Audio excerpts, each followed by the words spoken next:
BNP প্রতিপক্ষের সঙ্গে বিবাদে যাবে না।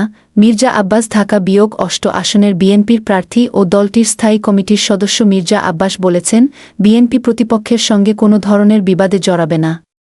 তিনি বলেন, বিজয় আমাদের দ্বারপ্রান্তে। এই বিজয় যাতে কেউ রুখে দিতে না পারে সেই দিকে লক্ষ্য রাখবেন। কোনো উস্কানিমূলক কথাবার্তা ও কর্মকাণ্ডে পা দিবেন না। বুধবার দুপুরে রাজধানীর মতিঝিলের ব্রাদার্স ক্লাব মাঠে আয়োজিত এক গণজমায়েতে নেতাকর্মীদের উদ্দেশ্যে এসব কথা বলেন তিনি। গণজমায়েতে মির্জা আব্বাস বলেন, একটা অসাধু উদ্দেশ্য রয়েছে, তারা বাংলাদেশকে গোলাম বানিয়ে রাখতে চায়।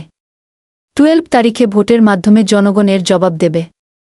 বিএনপির সামনে কোন দল টিকে থাকতে পারবে না এই শিক্ষা নেন কি তিনি বলেন, বিএনপির কর্মীরা অশৃঙ্খল নয় কি এ সময় তিনি অভিযোগ করেন, বিএনপিকে বিতর্কিত করতে একটি মহল পরিকল্পিতভাবে অপপ্রচার চালাচ্ছে।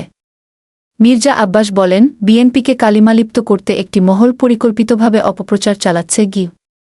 নির্বাচনী পরিবেশ নিয়ে কথা বলতে গিয়ে তিনি বলেন, যাদের নির্বাচনের অভিজ্ঞতা নেই তারাই বিএনপিকে অপমান করার চেষ্টা করছে।